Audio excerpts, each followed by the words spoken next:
Happy Friday, everyone! It's another episode of the Desktop Confessional. As mentioned, it is Friday. It's the Friday before Labor Day weekend.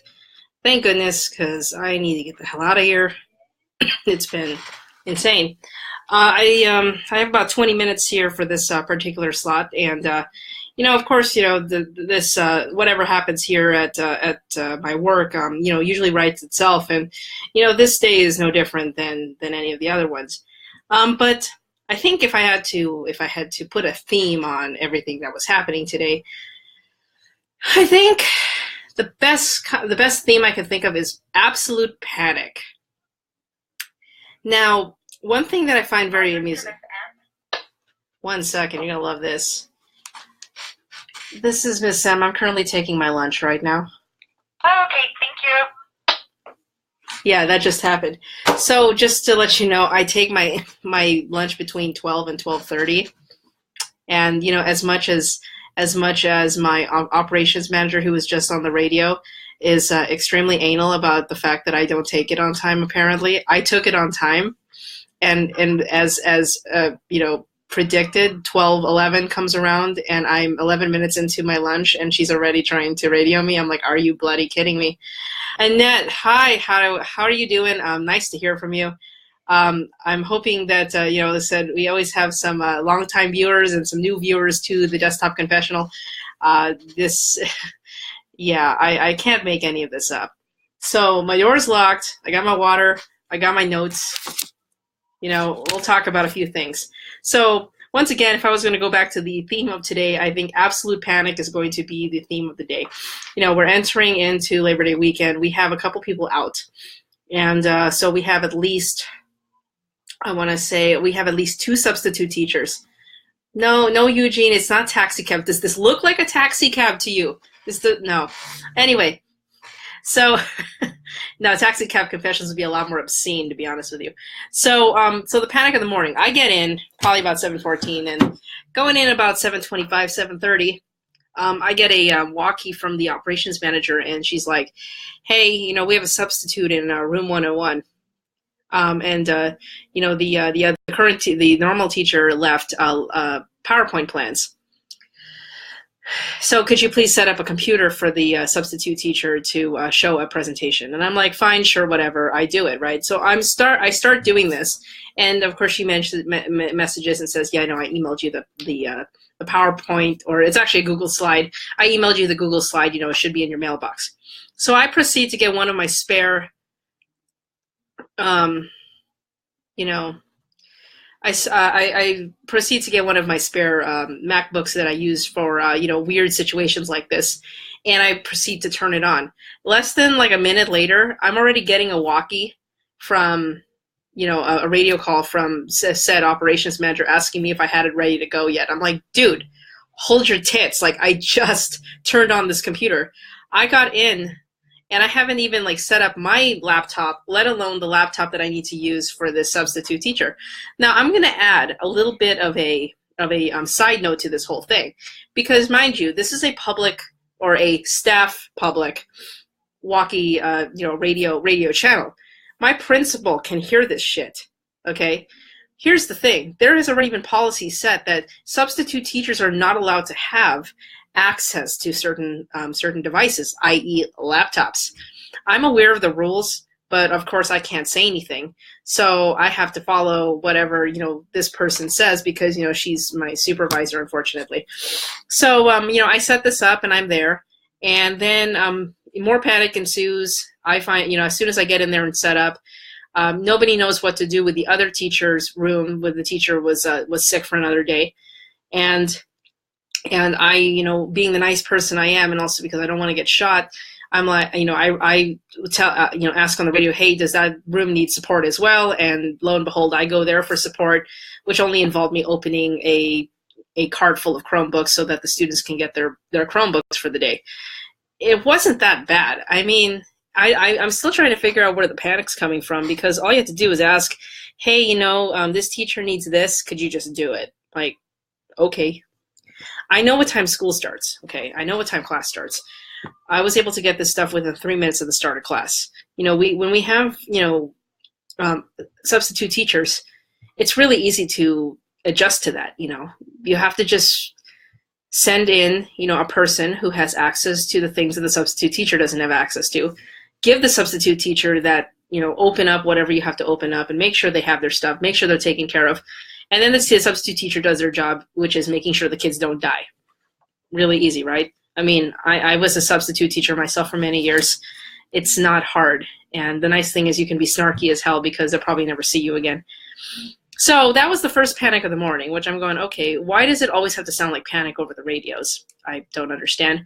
We fast forward over to 8th grade advisory, which is about 10 o'clock, 10:12. I did take my mandatory 10-minute break at 9:30. No one bothered me. Okay, that's great. And there was a panic over the 8th graders had to deliver presentations because the student leadership board they were running elections, so they were introducing the board and all this stuff on the PowerPoint. Really cool, right? So of course panic goes over the walkie. Operations manager again going, hey Miss M, this room and this room need support. Okay, that's fine.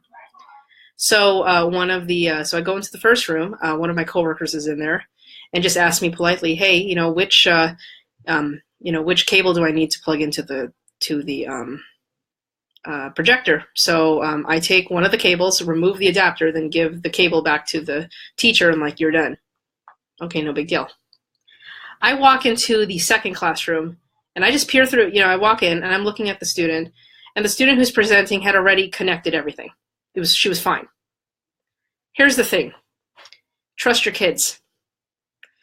I'm very grateful that I have teachers who have their students use their Chromebooks to do presentations. It was pretty obvious that the student that was in there was already experienced in such things, and I walked in, checked that there was a presentation on the board, smiled and left. It really wasn't that hard. So yeah, crisis has been averted if there wasn't even a crisis at all. I don't understand where that's coming from. Now, when I say panic, if I had to explain this whole thing, if I had to explain panic, it's the tone.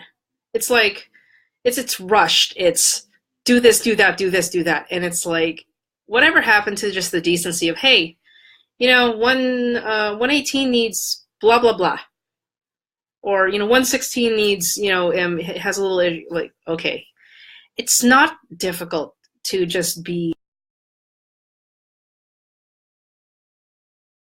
If you're sounding on the radio that you are in that state of panic, then I really want to know what else is going on in your world, as in the office. Me as the tech person, I am by far. It is by far. I am the least of your worries. I'm that person that goes, I've solved the problem, because I've probably already solved it long before you even got to it. Now, here's the fun part, and I know, and it's hilarious. Coming Tuesday, so this is the day that we come back from our Labor Day weekend, 9 people will be missing. I'm not even kidding. That is a third of the staff. 9 people will be missing on Tuesday. It's going to be freaking amazing. Of course, I myself am one of them. Sorry, I'm trying to find another job here. But I'm only going to be gone until about noon. And I'm going to make sure that I'm gone long enough so that I can go to 85 degrees and get my iced coffee, because I'm never able to do it during the school year unless I have an alibi, like trying to get another job. So speaking of other things that I solve on my own that no one will ever realize were done, since one of the teachers was out, and it just happened that one of the reserve Chromebook carts that we have here in the school happens to live in that teacher's classroom, I decided to do the inventory for that cart today. And the inventory involves having to scan barcodes and put it into a brand new system. And I had delayed on this one because I was running around with my head on fire trying to set up everything else for the school. So I have a list of areas of the school that I hadn't scanned yet. Really easy, and I'm knowing that machines really don't move around that much, I can get away with it. So I had an issue where I go into this classroom, I'm about to scan things, and I do a count of the units, and I realize I only have 27 of the units. Like, where the hell are the other ones? Well, I had to think about what happened back from the first or second week of school. And what really happened was, because the students had not signed their technology agreements, I couldn't issue out Chromebooks. So we pulled these extra Chromebooks. I have about 36 of these silver ones, which are distinctly different from the normal Chromebooks that my kids use. These are often used as spares. They're older, and I had to issue them out to two of the language arts classes so that they could take a test that would help them indicate like what Lexile level these kids were at. And the units couldn't leave the classroom because of the fact that they hadn't signed these AUP agreements.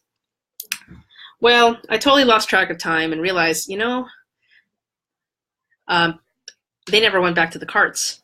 So today, I decided to do a little sleuthing, and I went to all of the language arts teachers and asked them politely if they had their silver Chromebooks, and lo and behold, I saved them all, found them, so I'm good.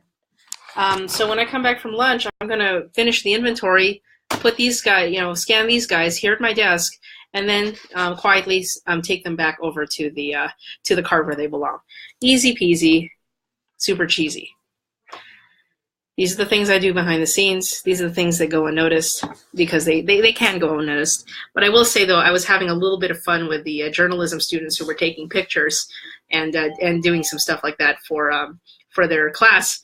And I think I grabbed one of the iPads and did a selfie or something. It was really funny. I had like 5 students behind me, and everyone was like, "Yay!" Selfie. Because I don't care anymore. So those were the things that are going on at school. I don't really like to talk about or end my week on a mode of panic. But at 2 p.m. today, I get to have a meeting. It was originally scheduled for 8:30 this morning, and I scheduled it because I wanted to get it over with. But I am proposing, and this is also what is making my operations manager lose her shit. I am proposing a revision to the disciplinary processes involving Chromebook confiscations. If a student's not doing what they're supposed to be doing on the computer and it gets taken away, I disagree with continuing the practices that we used last year because they really weren't very effective, and it put a lot of stress on me because I ended up with like stacks and stacks of these Chromebooks, just confiscations of the yin yang, and I don't want it this year. But because I am asking for help and in dealing with disciplinary issues in that sense, apparently it is causing panic among some of the office people, which I don't understand because I'm actually looking for a simpler solution rather than one that's convoluted with letters and bureaucracy and calling parents and all this stuff. So I'm hoping that at when we have this meeting at 2 p.m. that I'll be able to iron this all out because, frankly, I don't need the additional stuff on my plate. Part of my role is not to call parents about, hey, your kid is, looking up porn on the internet and stuff like that. And, that's something that has to be dealt with, or at least part of it has to be dealt with at the level of the disciplinary team. So, yeah, I'm not really too thrilled about that, but I'm hoping that, in some cases this will be solved because there's just no reason for the additional stress on my end. And every time, and I actually thought about this from last semester, is that every time a student's Chromebook was confiscated, I probably lost at least like 5 to 6 minutes of time because of the processing. I had to enter it in several databases, and I had to do a checklist, and then I had to write the letter and then give it to the student, and then and then the part that made it worse is that whenever we had standardized testing, I had to find a way to supply the student with a laptop. So these kids were actually just being rewarded basically for forgetting to take care of their own junk. That's not going to happen anymore. I can't, I'm not going to allow that again. And frankly, for as long as I'm still here, I need to make my load lighter. Otherwise, I won't be able to finish the paperwork and procedures that I need to pass on to the next person. Now, I know that I'm thinking ahead right now, and I'm wishing I could leave, but I have to prepare for that. The last thing I need is all these additional responsibilities to be put on me, and it makes absolutely no sense. So with that being said, that's what my day looks like at the moment. Unrelated news is this weekend I'm hoping to install the top case brackets for my Kawasaki Versus. I found out the hard way that I have to remove the side case racks from PAM, and they can't be used in conjunction with the top case because of proprietary adjustments that Kawasaki made to a GV frame. That's not fun. So if anybody is interested in a set of GV V35 side bags, the hard side cases, I will be selling them. I'll probably be putting them on the auction block pretty soon. And if anybody needs a frame, as in a side case mounting bracket frame for a 2011 series Kawasaki Versus, or knows anybody that needs one within that generation, it's like 2011 to 2015, I will be willing to sell it for a decent price. So, that's just something else I'm going to throw out there. So I'll be working on additional stuff like that. But yeah, I'm really curious to see what's going to happen, or at least I'm only going to see 4 hours of it on Tuesday. But yeah, 9 people out. And you know what? I don't blame them. I barely want to even just be here during the day, let alone, coming back after vacation. I mean, I understand that there's a couple people who have legitimate reasons to be out on Tuesday the 5th, like, ill-timed funerals and stuff like that. But yeah, I mean, for me, it's, ill-timed job interviews. Whoopsie. Did I do that? Yeah. So, yeah. No hockey today. It's Labor Day weekend, so no hockey today. There will be hockey next week. If anyone's interested in joining in on that one and watching us, that's 11:45 p.m. next week. And yeah, thanks Toyota Sports Center for scheduling a hockey game that late at night, because the following day on Saturday is my first weekend class at Cal State Long Beach. Fortunately, it doesn't start till 1 p.m., but I'm like, are you kidding me? It's going to be a ridiculous day. Oh my gosh. But anyway, that's my story. I'm sticking to it. I'm just going to close it out with, I hope that everyone's Labor Day weekends are productive and fruitful and happy and all that stuff. I am working on that myself. I think part of my weekend is going to involve a lot of self-organization or self-reorganization, and just straightening things up before, things really, really hit the fan. And also, working on things that are important to me. So, yeah, with that being said, I will talk to you all later. Be good. Don't get into too much trouble. And, if anything, just hide the bodies. Yeah, I'll talk to y'all later.